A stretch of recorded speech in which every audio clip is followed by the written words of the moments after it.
man in Tampa convinced people to invest in his new business called Baalers, a Hooters-style restaurant chain targeting women diners. But I-Team investigator Adam Walzer finds that after years of collecting thousands from investors in at least 5 states, he has yet to open the restaurants.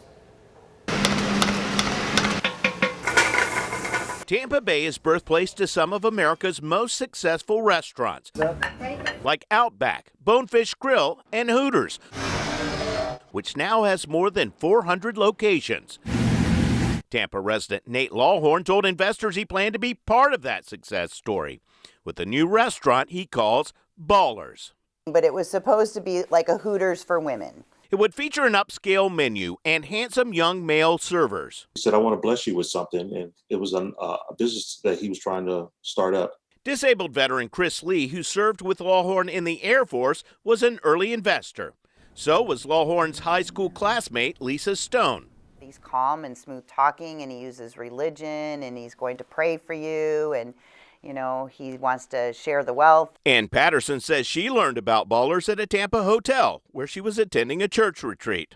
He had overheard my husband had lost his job, so he caught me later and said, "Listen, I got an opportunity for you." Those investors and several others who didn't go on camera were given the impression that Baalers had strong financial backing because they said Lawhorn dropped the names of wealthy individuals who allegedly were investors or potential buyers. He threw out the name Jay Gruden, who was a football coach for the Washington Redskins at the time. In this text message, Lawhorn says he and Gruden would cut her in on a profit-sharing opportunity. It sounded like an easy deal at the time. It was only $300. Lisa said she signed this handwritten document. Patterson got this typed contract and a prospectus, including menu items. He said $350 is all you need to invest, and you'll get a certain percentage of the buyout, and I expect the buyout to be very, very big. We were getting emails from someone we thought was Jay Gruden, and it was like, oh, you know what, this sort of validates it. This email Lee believed was from Gruden said, "This is an incredible high volume of money investment return." But when we contacted Gruden, he said he didn't send the email and was never involved in Baalers. Lawhorn also solicited partners in Las Vegas, where he met Niger Innis. What I would bring to the table is I would leverage my political and or media capital for Baalers. Innis, a frequent talk show pundit, is the son of Roy Innis, the longtime chairman of the Congress of Racial Equality, and has served as an officer for the right-leaning group. My father, if he could throw a lightning bolt at me from heaven, he would, because I've tarnished his name, my name. In exchange for a 25% share of the company and a $10,000 loan, Innis agreed to promote Baalers. He wore shirts and hats wearing a Baalers logo designed by Lawhorn on national television shows. He said the 2 A's were supposed to symbolize, body parts. Yeah. Nate Lawhorn and I are going to send you and Trish a couple of these hats, which is Baalers. I like what you're wearing, Nigel. The Democrat Party is a party of slavery and segregation, and the Republican Party was the party of liberation. A producer of Laura Ingram's program said, "Niger, do not wear that outfit again. Don't wear that hat again." Lawhorn sent Stone this picture and a text announcing a Baalers would soon open in Las Vegas. He supposedly had rented a space inside the New York in Las Vegas. Innis says Lawhorn asked him to arrange a big meeting to pitch Baalers. I got us a meeting with Sheldon Adelson's company. Investors say Lawhorn later claimed billionaire casino magnate Sheldon Adelson was getting in on the deal, and he was opening Baalers at the Las Vegas Fashion Show Mall. And he was telling us that he was out of the deal's been bought, everything's settled. Investors were invited to the grand opening and were told Nate will release investor payouts 1 week following the grand opening. Did you and your husband actually buy tickets to go out to Las Vegas? Yes, we did. And 2 of my girlfriends from high school. I was so excited about it. But the grand opening never happened. Was there any store or any evidence that there was Baalers anywhere? No. Investors say Lawhorn claimed to be trying to purchase the Rusty Pelican restaurant and the Lucky Dill, 2 Tampa sites that were not listed for sale.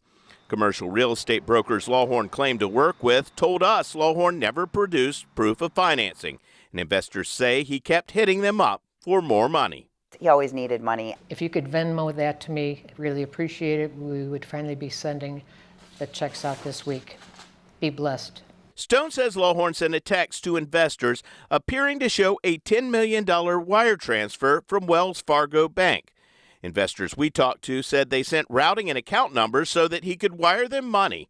Investors claim they were anticipating millions from a sale of the concept and franchising deals. It was something like $75 million and some crazy figure like that.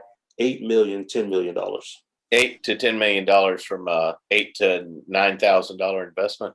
Right. 1.2 million or something.